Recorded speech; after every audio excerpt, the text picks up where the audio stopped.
Fala pessoal, tudo bem com vocês?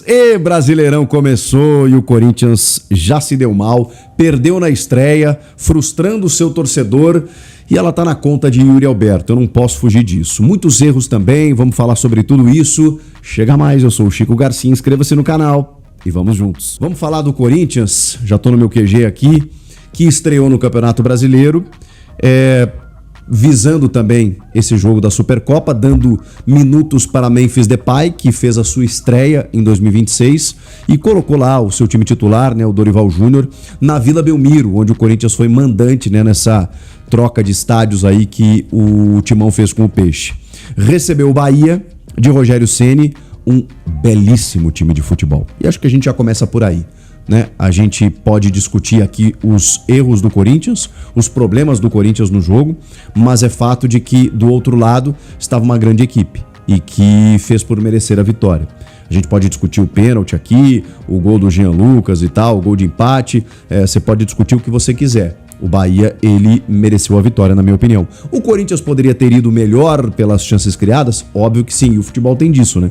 Então, merecimento é meio relativo. Se você não faz a sua parte, você corre o risco de perder o jogo, ainda mais contra um bom adversário, que tem ótimos valores dentro de campo. No final do primeiro tempo, o Bahia chegou a pressionar o Corinthians a ponto de construir a sua virada. E estava na cara de que algo poderia acontecer pela maneira como o Bahia estava aproveitando as falhas defensivas do Corinthians. Mas assim, eu não queria responsabilizar Yuri Alberto, porque, eu adoro o Yuri, cara. Acho o Yuri um grande personagem do futebol brasileiro. Acho um cara maravilhoso. Acho, inclusive, falando de bola mesmo, o cara decidiu a Copa do Brasil junto do Memphis ali. Ele faz o gol, o primeiro gol contra o Vasco. Ele dá o passe pro Memphis fazer o gol do título. Então, assim, acho que o Yuri foi o artilheiro do Brasil lá, final de 24. O Yuri, ele oscila muito, né? Acho que ele foi importante no Paulista também, super importante no Paulista, vencido no ano passado. Com os altos e baixos, eu ainda acho que o saldo do Yuri é totalmente positivo. E eu vejo, muitas vezes, a galera pesar a mão e nesse começo de ano, ele tem tido mais momentos do Yuri por baixo do que por cima, né? Porque o Yuri, ele é esse eletrocardiograma e muitas vezes esse pra baixo, ele é muito pra baixo, né? Ele perde gols inacreditáveis, ele tropeça na bola, ele isola a bola debaixo das traves, ao passo que muitas vezes ele faz gols difíceis, ou ele perde um pênalti ou ele faz um gol mais complicado. Esse é o Yuri, ele consegue oscilar de uma maneira muito gritante e esse ano ele tá um pouquinho mais negativo do que positivo, então o saldo tá um pouquinho para baixo e o torcedor acaba pegando mais no pé. No jogo de hoje, ele acabou perdendo pelo menos duas chances que não dá para perder, uma delas ele tava sozinho, né, e ele demora para finalização e ele não dá o passe também e perde o tempo da jogada. E tem uma que é indesculpável quando o jogo estava 1-0 para o Corinthians. E aí, ali seria o 2-0. Quando ele perde aquele gol na sequência, o Bahia empata e depois vira o jogo. Isso ainda no primeiro tempo. Então eu não consigo tirar a responsabilidade do Yuri, que teve a chance de ampliar o marcador para o Corinthians e isso não aconteceu. A gente teve outros personagens, o próprio Hugo, não acho que tenha ido tão bem. Eu até achei que o primeiro gol, o do Jean Lucas, porque eu olhei de relance numa câmera de trás e não me pareceu ter desvio. Ele é muito sutil, mas ela desvia no Ranieri sim e engana. Porque ele vai meio estranho na bola, né? Ele meio que bota a mão e tira, meio que achando que a bola vai passar, meio que um golpe de vista. Me pareceu uma falha, mas com o desvio fica difícil de fazer qualquer análise, né? No lance do pênalti, o Ademir valorizou. Mas tem um vacilo ali coletivo, que é do Hugo também, porque primeiro, o jogador avança assim, com muita liberdade, depois há um bate-rebate em que a bola tá no domínio da defesa do Corinthians, o Gustavo Henrique meio que ele não afasta e aí a bola meio que bate nele e aí tudo bem, ele fica meio que tranquilo que ela volta pro Hugo, e aí o Hugo meio que escapa a bola. E aí quando escapa a bola, o Ademir toca na bola antes. E esse é o ponto.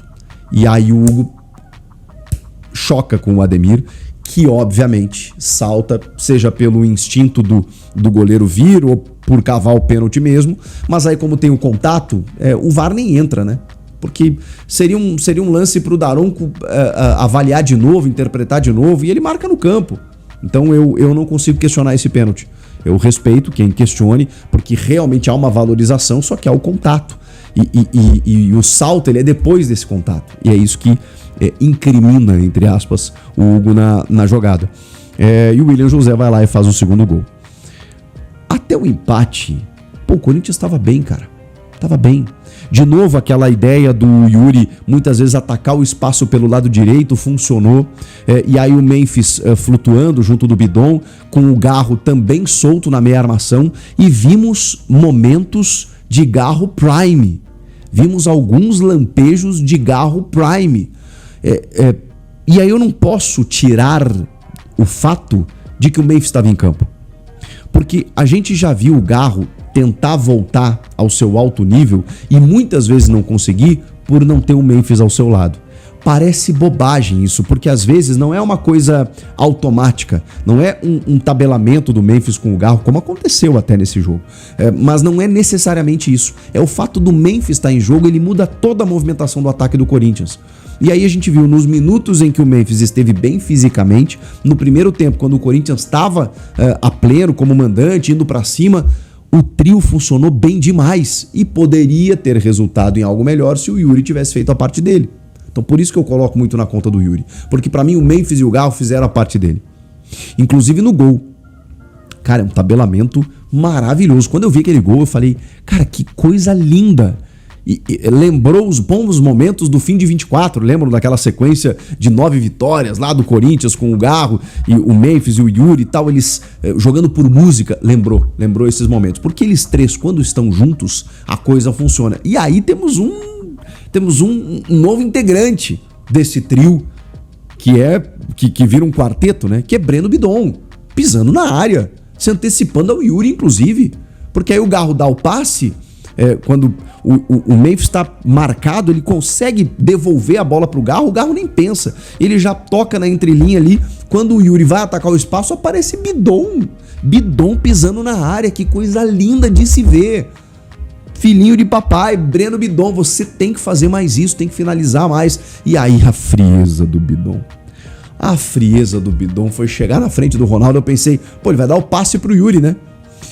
E ele simplesmente, porque ele é canhoto, ele simplesmente de perna direita empurra a bola por baixo do goleiro, mas assim, com uma tranquilidade, como se estivesse jogando pelada. Breno Bidon, cada vez melhor, evoluindo cada vez mais. Foram as grandes boas notícias do jogo, que duraram apenas 25, 30 minutos, infelizmente. Não sei se a galera começou a pensar na Supercopa e puxou o freio. Vocês sabem que isso acontece. E assim, voltamos de novo para o Corinthians de Dorival nos pontos corridos versus o Corinthians de Dorival nas Copas. Claro que o adversário é o Flamengo no domingo, né? Mas não tá nada proibido, a gente tá falando de um jogo do Corinthians vencer o Flamengo e ser campeão da Supercopa. E com esses caras que daqui a pouco se preservaram em algum momento, até mesmo no foco, daqui a pouco vencer no domingo e pá! E aí voltar pro Brasileiro e daqui a pouco tomar uma lapada. Cara, isso é um problema, mas assim, se ganhar a Supercopa domingo, vai dar uma tranquilizada, vai dar uma relaxada na galera e tal, porque aí, a gente tá falando de alguns títulos acumulados nos últimos tempos. Paulista, Copa do Brasil, Supercopa, tá ruim? Premiação, aquela coisa toda, não tá, mas me incomoda, e aí é a parte chata, né, eu preciso ser o chato aqui, me incomoda esse problema que o Corinthians demonstra no Campeonato Brasileiro, que vem desde o ano passado, que é um comportamento do Corinthians de Dorival, que é focar nas Copas, mas nos pontos corridos. Eu não acho que isso seja intencional. O próprio Dorival falou na coletiva, criamos e não foi bem assim. Foi mais no primeiro tempo, aí depois o Bahia vira o jogo, e aí depois, claro, o Corinthians cresce buscando ali um resultado no final do jogo, e aí até teve chances, enfim, mas a coisa não surtiu efeito. O fato perdeu como mandante, ou seja, era um jogo em casa. né? E que fazem falta lá no final, esses pontos. Então, rapaziada, o que eu quero dizer pra vocês é que prepare-se, porque vai começar, já começou um campeonato de pontos corridos em que o Corinthians de Dorival não vai bem. Pode ser que ele ganhe de novo uma Copa do Brasil, pode ser que ele vá super bem na Libertadores, chegue até uma semi, até mesmo uma final, sei lá, pode acontecer. Porque o Dorival em Copas, ele sabe jogar o jogo, mas em pontos corridos ele não consegue. E eu não acho que seja intencional da parte dele, eu só acho que ele tem uma dificuldade. Ele não consegue motivar os caras da mesma maneira como ele consegue em Copas. E tem o ponto positivo de que em Copas eles realmente dão resposta, mas nos pontos corridos a situação foi o que a gente viu hoje. Diante de um bom time, tá? Precisamos falar do bom time do Bahia, que tem jogadas, tem entrosamento, tem um bom treinador. No final do jogo, o Michel Araújo acabou até expulso, né, com o segundo amarelo. Ele deixa o braço mesmo no rosto do Ranieri. Ranieri que não fez uma boa partida. Não gostei da defesa também do Corinthians, né, do Gabriel Paulista com o André Ramalho. Os laterais foram bem. Enquanto o Corinthians esteve bem, é curioso isso, a gente teve lampejos de um time maravilhoso. O trio funcionando, os laterais apoiando. Tava tudo lindo. De repente, o time parou de jogar. E aí o Bahia foi lá e construiu o seu resultado. O que vocês acharam do jogo? O nível de preocupação de vocês? O gol, né, do Breno Bidon. E depois o Corinthians teve a chance, né, 2 vezes com o Yuri Alberto, né, teve outras chances também no primeiro tempo, mas aquela que seria um gol maravilhoso. Começou com o Bidu, né, achando um passe por dentro, que termina com um corta-luz maravilhoso do Garro pro Yuri Alberto simplesmente matar o jogo. Se o Corinthians faz 2-0 ali, acabou. O Yuri Alberto, ele pode ser o bonitinho, o de cueca, o que fez o gol contra o Velo Clube, mas desculpe, velho, o que tem de jogos, ele fez gol na final da Copa do Brasil, mas o que teve de jogos que o Corinthians deixou de ganhar, ou que o Corinthians perdeu ou empatou por conta da ruindade do Yuri Alberto, cara, isso, se a gente fosse contabilizar, com certeza a porcentagem é muito maior do que ele decidiu até hoje, porque eu lembro contra o Flamengo no Campeonato Brasileiro, paradinha. O Corinthians estava amassando o Flamengo. Tava ou não tava? Não tô exagerando, não. Parecia que não era o Corinthians. Jogando contra o poderoso Flamengo no Campeonato Brasileiro do ano passado, amassou o Flamengo. Aí o Yuri Alberto vai lá, perde o pênalti, o Flamengo faz o gol. Aí na Vila Belmiro, o Yuri Alberto com paradinha de novo, porque ele deu paradinha. Ele não deu cavada, mas deu paradinha, o Yuri Alberto. E bateu o pênalti pra fora. Contra o Santos a mesma coisa, né? E hoje, ele teve 2 chances pra matar o jogo. 2 chances para matar o jogo. O Corinthians poderia ter vencido o primeiro tempo por 3-0, 3-1, 2-0. O Corinthians jogou para ganhar o primeiro tempo. O Corinthians jogou melhor que o Bahia no primeiro tempo. O Corinthians, ele consegue tomar a virada ainda no primeiro tempo, cara, de uma forma assim que foi esdrúxula, velho. Que foi esdrúxula, né? Você pega o primeiro gol do Bahia, o Garro andando em campo, deixou o cara seguir na jogada. Aí você vai ver, no gol do Bahia do Jean Lucas, você vai ver muita coisa errada ali, muita coisa errada. Por exemplo, quem errou no gol do Jean Lucas? Quem falhou para mim de fato, quem errou para mim de fato no gol do Jean Lucas foi o pior jogador da partida e que incrivelmente, né, o Dorival não tirou ele do time, que se chama Ranieri. Ele simplesmente, você pegar a jogada, vendo da Vila ao vivo, eu tava lá hoje ao vivo, e vocês sabem que também não preciso nem estar ao vivo para ver, na TV você vai ver isso. Cara, o Ranieri baixa a linha, ele baixa demais a linha para marcar a bola.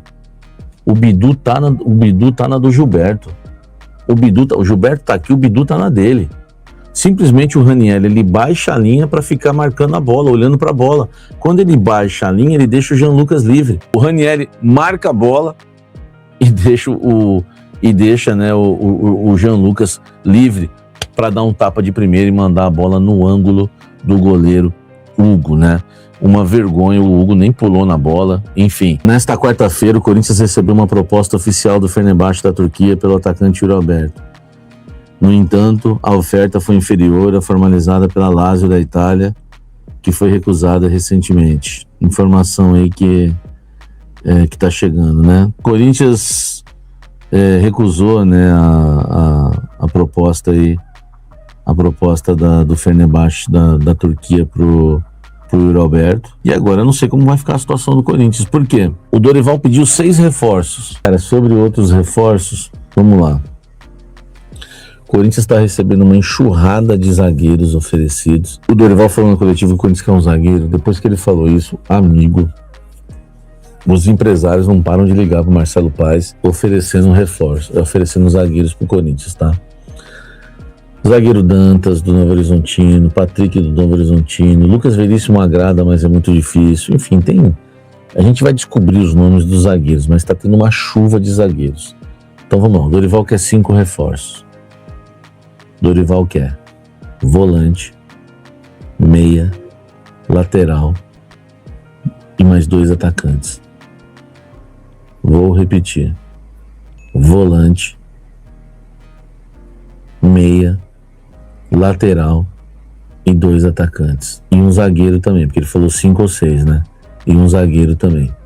Então, zagueiro, volante, meia, lateral e 2 atacantes. 6 reforços.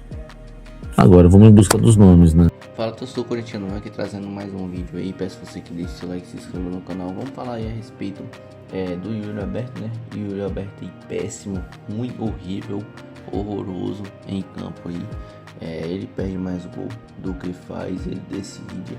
Ele perde mais do que decide, né? Então eu acredito que o Corinthians deveria vender logo esse cara. Esse cara não dá mais pra ficar no Corinthians. E o Corinthians precisa de atacante, né? O Júnior Santos aí do Atlético Mineiro eu acharia uma boa oportunidade aí para o Corinthians, porém não avançou. Então é um atacante aí que faz a função do Yuri Alberto ali. Acredito que seria bem melhor do que o Yuri Alberto. Tava vendo o Kroos falando a respeito do Yuri Alberto. Ele não pode ser ele é um coadjuvante, né? Ele não pode ser o protagonista ali. Então, quando ele é o protagonista, ele sempre acontece isso daí. O Yuri não decide e perde mais gol do que faz. Então, queria saber de você a respeito disso. O Raniel péssimo. O Corinthians precisa de reforço, né? Samir Carvalho trouxe em primeira mão que o Dorival quer esses reforços e zagueiros também, né? E vamos ver aí o que vai acontecer nesse mercado da bola. O Chico Garcia também trouxe a respeito aí da análise do jogo, uma perfeita análise. Queria saber o que você achou dessa análise. Deixe no comentário. Tamo junto, forte abraço e vai Corinthians!